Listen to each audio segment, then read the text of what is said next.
भारत के लिए खड़ी हुई सबसे बड़ी चुनौती। भारत का दोस्त ही बन गया दुश्मन। भारत को हराने साथ आए चीन और अमेरिका। जो बाइडेन का प्लान अमेरिका पर बड़ा भारी। ट्रंप ने संसद में खूब सुनाई बाइडेन को। दोस्तों, हिंदी में एक बहुत ही सही कहावत है कि दुश्मन ना करे दोस्त ने जो काम किया है। दोस्तों, यह कहावत इस समय अमेरिका के राष्ट्रपति जो बाइडेन पर बिल्कुल सटीक बैठती है। और दोस्तों, जिस तरह से जो बाइडेन का प्रशासन भारत के संदर्भ में फैसला लेता है, उसको देखकर तो यही लगता है कि कभी कभी अमेरिका चीन के साइड है। और आज यह कंफर्म हो गया कि अमेरिका चीन की तरफ ही है। दोस्तों, अमेरिकी राष्ट्रपति जो बाइडेन ने अपने प्रशासन में पाकिस्तान को F-16 फाइटर जेट्स, जो कि अमेरिका ने उसको पहले कभी दिए थे, उसकी मेंटेनेंस के लिए $450 मिलियन दिए थे। और दोस्तों, जब भारत की तरफ से भारत के रक्षा मंत्री राजनाथ सिंह जी ने बोला था और अमेरिका के व्हाइट हाउस में भारतीय राजदूत के द्वारा कड़ी प्रतिक्रिया जताई गई, तो अमेरिका ने कहा कि पाकिस्तान को हमने ये मदद आतंकवाद के खिलाफ लड़ने के लिए की है। दोस्तों, हर कोई जानता है कि पाकिस्तान आतंकवाद से लड़ने के लिए नहीं, बल्कि आतंकवाद को बढ़ाने के लिए इनका इस्तेमाल करता है। लेकिन दोस्तों, अमेरिका तक तो ठीक था, लेकिन अब पाकिस्तान को दो जगह से फाइटर जेट्स को मजबूत करने के साधन मिल चुके हैं। जी हां, अमेरिकी आर्थिक सहायता के बाद अब चीन ने भी पाकिस्तान को अपने J-10C फाइटर जेट्स दिए हैं। जी हां दोस्तों, भारतीय वायुसेना में राफेल से निपटने के लिए पाकिस्तान ने चीन के J-10C की एक नई खेप अपनी वायुसेना में शामिल की है। पाकिस्तान को राफेल का खौफ इस कदर था कि तत्कालीन इमरान सरकार ने कई सांसदों के विरोध के बावजूद चीन के साथ इस रक्षा सौदे को फाइनल किया था। आइए जानते हैं राफेल और चीन के J-10C विमान में क्या अंतर है। क्या पाकिस्तान चीनी J-10C से भारतीय राफेल को टक्कर दे पाएगा? दोनों विमानों में कौन सबसे ज्यादा ताकतवर है? भारतीय वायुसेना में शामिल फ्रांसीसी लड़ाकू विमान राफेल को टक्कर देने वाले चीनी J-10C फाइटर जेट की दूसरी खेप भी पाकिस्तान को मिल गई है। रिपोर्ट्स के मुताबिक अब पाकिस्तान वायुसेना के पास इन फाइटर जेट्स की संख्या 1 दर्जन हो गई है। पाकिस्तानी वायुसेना को भारतीय राफेल की तैनाती के बाद इसकी जरूरत महसूस हो रही है। पाक ने अपनी सेना मजबूत करने के लिए चीन से इन फाइटर जेट को खरीदा है। पाकिस्तानी वायुसेना के पास यह सबसे मजबूत हथियारों में से एक है। पाकिस्तान को चीन से पहली खेप मार्च के महीने में मिली थी, जिसमें 6 फाइटर जेट शामिल थे। इसके बाद अब दूसरी खेप में 6 और फाइटर जेट मिलने के बाद इनकी संख्या 12 हो गई है। भारतीय वायुसेना में राफेल की दस्तक के बाद वर्ष 2021 में पाकिस्तान और चीन के बीच J-10C फाइटर जेट रक्षा सौदे की डील हुई थी। दिसंबर 2021 में पाकिस्तान सरकार ने ऐलान किया था कि चीन के साथ 25 J-10C फाइटर जेट खरीदने को लेकर डील की गई है। राफेल मिलने के बाद भारतीय वायुसेना एडवांस तकनीक से लैस थी, लेकिन अब J-10C मिलने के बाद पाकिस्तान का नाम भी इस लिस्ट में शुमार हो गया है। पाकिस्तानी सेना ने J-10C विमानों को अपनी सुरक्षा फ्लीट में शामिल किया है। मार्च महीने में पाकिस्तान को चीन से फाइटर जेट की पहली खेप मिली थी। J-10C विमानों की पहली खेप के बाद तत्कालीन पीएम इमरान खान ने कहा था कि अब किसी भी देश को पाकिस्तान पर हमला करने से पहले 2 बार सोचना होगा। इमरान खान ने कहा था कि पाकिस्तान के सशस्त्र बल किसी भी खतरे को हराने के लिए अच्छी तरह से सुसज्जित और प्रशिक्षित है। दोस्तों, चीन के साथ पाकिस्तान का यह रक्षा सौदा विवादों में रहा है। चीन का दावा है कि J-10C विमान दुनिया के सर्वश्रेष्ठ लड़ाकू विमानों में से एक है, लेकिन खुद पाकिस्तान के एक सांसद ने इसकी मारक क्षमता पर गंभीर सवाल उठाए थे। पाकिस्तान के एक सीनेटर और मुस्लिम लीग नवाज गुट के नेता अफनान उल्लाह खान ने J-10C को खरीदने का विरोध किया था। उन्होंने कहा कि चीनी विमान को खरीदने का तर्क समझ में नहीं आ रहा है।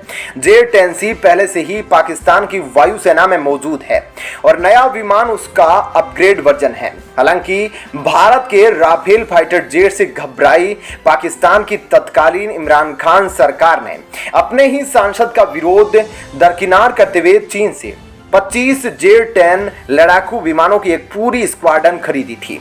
दोस्तों राफेल को भारत की रक्षा जरूरतों के हिसाब से निर्मित किया गया है। राफेल परमाणु हथियार ले जाने में भी सक्षम है। यह 24,500 किलोग्राम तक का वजन ले जाने में सक्षम है और 60 घंटे की अतिरिक्त उड़ान भी भर सकता है। इसकी स्पीड 2223 किलोमीटर प्रति घंटा है। मीटियार मिसाइल से लेस राफेल विमान 120 किलोमीटर की दूरी से F-16 विमान को मार गिरा सकता है। यह विमान अपने साथ 4 मिसाइलों को एक साथ ले जा सकता है। राफेल की लंबाई 15.30 मीटर और ऊंचाई 5.30 मीटर है। राफेल पहाड़ी इलाकों में उड़ने के लिए आदर्श एयरक्राफ्ट है। दोस्तों भारत में Rafale beyond visual range missile से लेस है, यानी बिना टारगेट प्लेन को देखते ही उसे उड़ाया जा सकता है। राफेल में एक्टिव रडार सीकर लगा है, जिससे किसी भी मौसम में जेट ऑपरेट करने की सुविधा मिलती है। स्केल्प मिसाइल या स्ट्राम शेडो जैसी मिसाइलें किसी भी बंकर को आसानी से तबाह कर सकती है। राफेल एक ऐसा लड़ाकू विमान है जिसे कम से कम 7 तरह के मिशन पर भेजा जा सकता है। यह 1 मिनट में 60,000 फुट की ऊंचाई पर जा सकता है। इसकी फ्यूल क्षमता 17,000 किलोग्राम है। राफेल जेट हर तरह के मौसम में एक साथ कई काम करने में सक्षम है, इसलिए इसे मल्टी रोल फाइटर एयरक्राफ्ट के नाम से जाना जाता है। इसमें स्काल्प मिसाइल है जो हवा से जमीन पर 600 किलोमीटर तक वार करने में सक्षम है। दोस्तों भारत के राफेल और पाकिस्तान के J-10C दोनों ही फाइटर जेट 4.5 जनरेशन के हैं। राफेल को इराक, सीरिया, अफगानिस्तान, लीबिया और माली के कॉम्बैट ऑपरेशन में इस्तेमाल में लाया जा चुका है, जबकि J-10C को लेकर यह अनुभव नहीं है। दोस्तों राफेल में बहुत ही हाई रेंज मिसाइलों की क्षमता है, जिसमें विश्व की सबसे खतरनाक कही जाने वाली माइका और IIR इमेजिंग इंफ्रारेड मिसाइल को लोड किया जा सकता है। तो वहीं चीनी J-10C लोअर रेंज मिसाइल क्षमता है। इसे PL-8/9 जैसी मिसाइलों को भी लोड किया जा सकता है। राफेल की मारक क्षमता ज्यादा है, जबकि J-10C की मारक क्षमता कम है। राफेल की एक और खासियत है कि उससे परमाणु मिसाइलों को भी दागा जा सकता है, जबकि J-10C में यह फीचर नहीं है। लेकिन दोस्तों इन सब के बावजूद अमेरिका द्वारा जो $450 मिलियन का F-16 फाइटर जेट्स के लिए पाकिस्तान की मदद करी जा रही है, यह अमेरिका के लिए एक ब्लंडर साबित हो रहा है। दोस्तों चीन के द्वारा जैसे ही पाकिस्तान को J-10C फाइटर जेट्स की दूसरी खेप भेजी गई, उसके बाद ही अमेरिका में विपक्षी पार्टी रिपब्लिकन के प्रमुख नेता डोनाल्ड ट्रंप ने जो बाइडेन को खूब सुनाई और अमेरिका की विदेश नीति पर सवाल खड़े कर दिए। उन्होंने कहा कि अमेरिकी राष्ट्रपति जो बाइडेन तो पहले से ही चीन की तरफ थे। जहां सत्ता में आने के बाद पहले ही उन्होंने यह कहा था कि हम चीन से अपने रिश्ते सुधारेंगे और हमारे लिए चीन नहीं बल्कि रूस सबसे बड़ा दुश्मन है। और दोस्तों इतना ही नहीं, आज UN में भाषण देते हुए जो बाइडेन यह साबित भी कर दिया कि जहां उन्होंने यह साफ कह दिया कि हमें चाइना के साथ शीत युद्ध नहीं लड़ना। लेकिन दोस्तों अब अमेरिका को पता चल रहा है कि रूस नहीं बल्कि चीन उसके लिए सबसे बड़ा दुश्मन है, क्योंकि रूस को इस समय आर्थिक रूप से सपोर्ट कौन कर रहा है? जब यूरोप की सभी कंपनियों ने, अमेरिका की सभी कंपनियों ने रूस से अपने शॉप वगैरह, दुकान, व्यापार सब कुछ बोरिया बिस्तर समेट कर वहां से आ गए, तब आर्थिक रूप से साजो सामान, आवश्यक वस्तुएं रूस को किसने दी? चाइना ने। तो साफ पता चलता है कि चाइना अमेरिका से सामने से लड़ रहा है, लेकिन अमेरिका बार बार बिल में जाकर छुप रहा है। और दोस्तों डोनाल्ड ट्रंप ने आगे कहा कि डोनाल्ड ट्रंप का समर्थन करते हुए कई जियोपॉलिटिक्स एक्सपर्ट ने कहा कि भारत को कंट्रोल करने के लिए पाकिस्तान को आर्थिक मदद देना अमेरिका को ही डुबा देगा।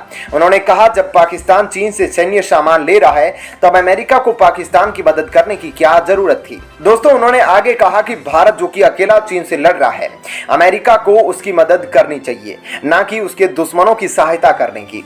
हालांकि दोस्तों इस मुद्दे पर आपकी क्या राय है? आप अपनी राय हमें कमेंट सेक्शन में जरूर बताइएगा। जय हिंद।